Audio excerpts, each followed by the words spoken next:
zamandır aslında Cumhuriyet tarihinden bu yana toplumun farklılıklarını görmezden gelerek tekçi bir yapıyla topluma bir yön vermek, bu şekilde yönetmeyi kendine görev edinmiş. Yani tarzı bu yönetimin. Ayrışma üzerinden toplumsal farklılıkları, ayrışma ve düşmanlık üzerinden kendini inşa etmiş olan bir ceberrut sistemle yönetiliyoruz. Ve bu ayrışma politikalarının sona ermesi gerektiğinin en belirgin işaretini biz 1 Ekim'de yakaladık.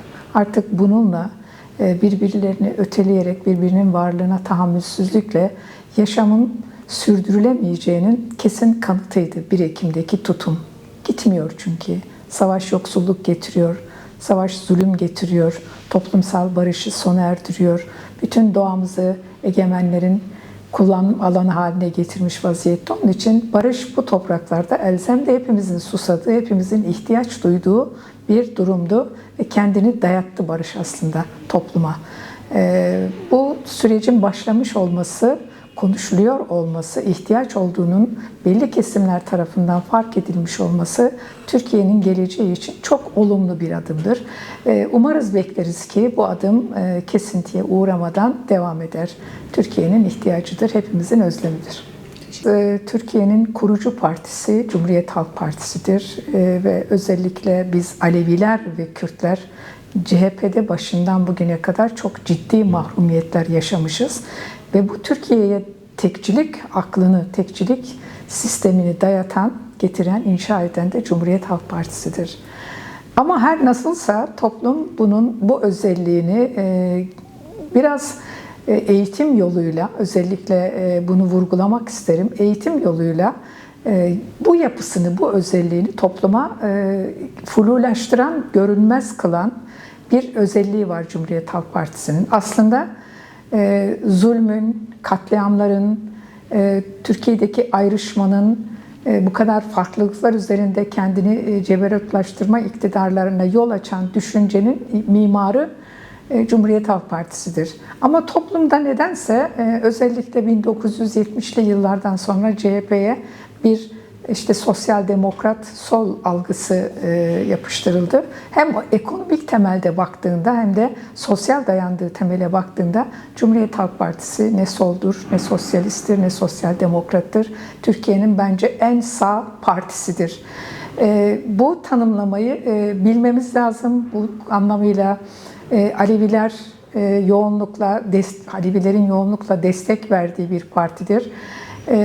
Evet, Cumhuriyet Halk Partisi yaptıklarıyla kendini görünmez kılıp yani kurtarıcı pozisyonunda görünse de Aleviler bu gerçeği aslında, hani biz bazen çağrı yapıyoruz, diyoruz ki devlet Alevilerle yüzleşsin, katliamlarla yüzleşsin. Bence önce Aleviler kendilerinin gerçeğiyle yüzleşmeli. Kürtler kendi gerçeğiyle yüzleşmeli. Evet, Katliam Partisi farklılık üzerine Türkiye'deki ceberrut yaşamın kurucusu olan partinin Cumhuriyet Halk Partisi olduğunu ve bugünkü tavrıyla da genel tavrının tescil edildiğine tanıklık oluyoruz. Kendilerine diyorlar ya, fabrika ayarlarına döndü. Evet, dönem dönem farklı söylemler geliştirdi. Sosyal demokrat olduğunu, bu sorunun, Kürt sorununu çözen kişi parti olması iddiasını söylese de hiçbir zaman o farklılıkları ortaktan kaldıran, Kürtlerin ana dil hakkını, kimlik hakkını, Alevilerin inanç özgürlüğü hakkını tanıyacağına dair bir program ortaya koymuş bir parti değildir. Bu gerçekle aslında adım atmamız lazım. Bunun için de bunu neden söylüyorum? Toplumlar bu tür partilerin söylemleri, yani kendini ceberrutluğunu flulaştıran partilerin söylemlerine değil, icraatlarına bakarak kendilerini örgütlemeli, ayaklarını gerçek, reel durum üzerinden yere basmaları gerekiyor. Ve toplumun da artık bundan sonra bu gerçekle yüzleşip örgütlenmesini, barış talebini, demokrasi talebini, kadın özgürlükçü taleplerini, doğanın bize ait olduğu ve bir sömürü düzeninin mekanizması haline getirilmemesi konusunda toplumun hassas olması gerekiyor. Yeniden sorgulanması, yeniden bakılması gereken bir siyasi alan diye düşünüyorum. Barış süreci bir toplumun tamamının talebidir. Yani kimse, ben hiç karşılaşmadım, ben barış istemiyorum diyenine. Karşılaşmak da mümkün değil. Ama insanların barış talebinin ne olduğu, nasıl bir barış olduğu üzerinden konuşmak gerekiyor.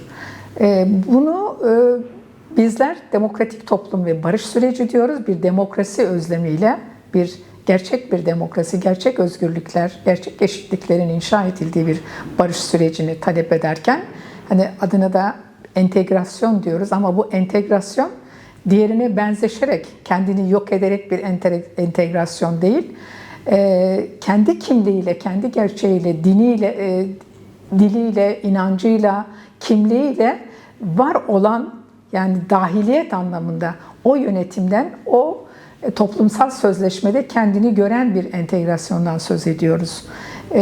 Onun için barış sürecinin de bu temelde, yani şeffaf bir şekilde yürütülmesi, bütün bilgilerin kamuoyuna açık bir şekilde yürütülmesi, kafalardaki soru işaretini, gizli pazarlıklar, arkadan ne dönüyor gibi soru işaretlerinin hiç olmaması. Onun için eğer bilinirse toplum barışa daha net, daha sıcak bir şekilde sarılacaktır.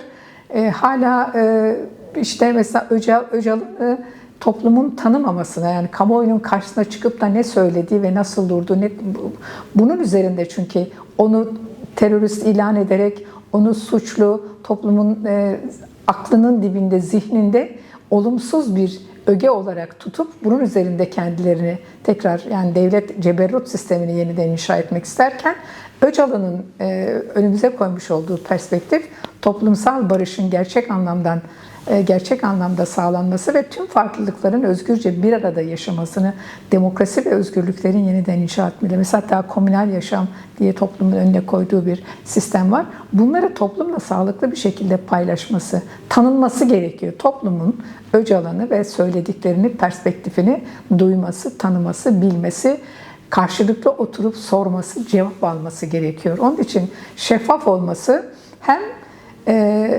barış talebinin gelmiş olduğu, yani o 27 Şubat'taki biliyorsunuz 8 maddelik bir deklarasyonla topluma çağrı yapmıştı. Yani siyasi partilerden ziyade topluma örgütlenerek barış ve demokrasi talebini onlardan istemişti. Ve toplumla buluşmasını sağlayacaktır bu. Yani eğer şeffaf olursa, açık olursa ve Öcalan toplumla direkt buluşursa, barışın inşası, barışın önündeki tüm engellerin çok kısa sürede kalkacağına inananlardanım. Şeffaf olmasından da yanayım ve çağrımız da olsun, yani gerçekten görüşmeler şeffaf yürütülsün, topluma açıklansın. Görüşmeler sağlanırken işte Öcalan'a meşruiyet kazandıracak gibi cümleler kullanılarak, işte hatta Cumhuriyet Halk Partisi'nin yani İmralı heyetine katkı sunmaması, birey vermemesinin altında yatan neden de buydu.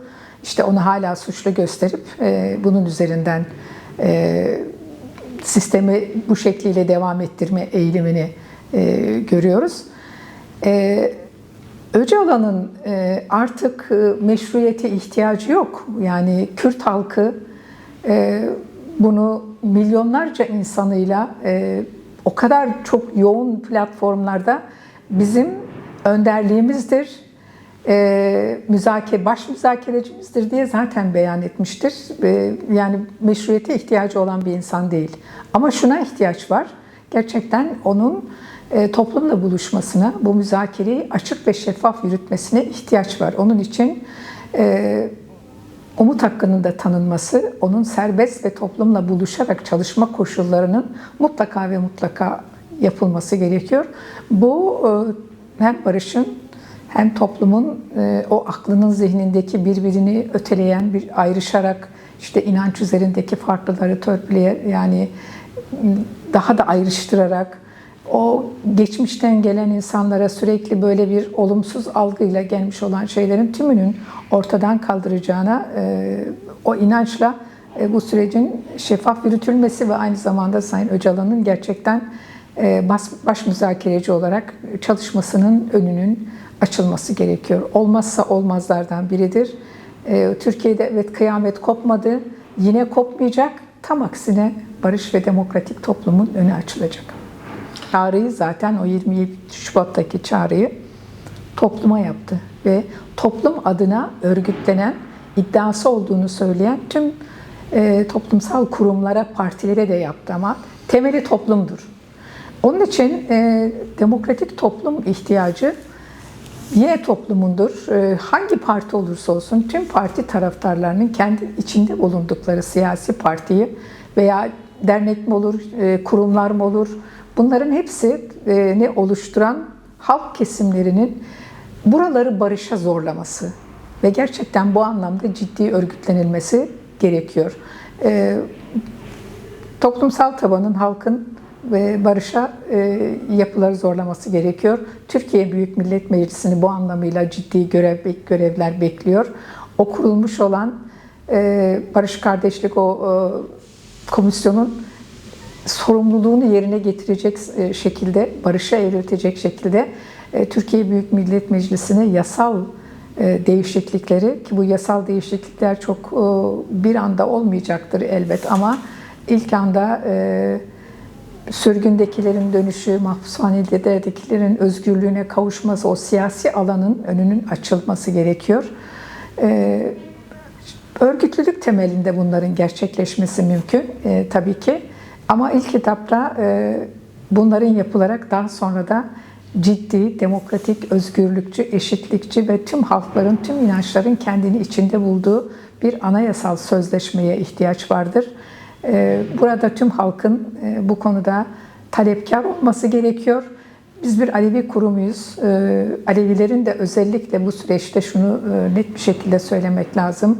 Bu topluluk ağırlığını nereye koyarsa, barıştan yana koyarsa barışın daha kolay olacağını söylemek isterim. Alevilere çağrımız olsun, tüm topluma çağrımız olsun. Barıştan yana Sayın Öcalan'ın baş müzakereci olarak umut hakkını değerlendirerek toplumla buluşmasının önünü açmak için hepimiz örgütlenip talepkar olmasını da talep ediyoruz.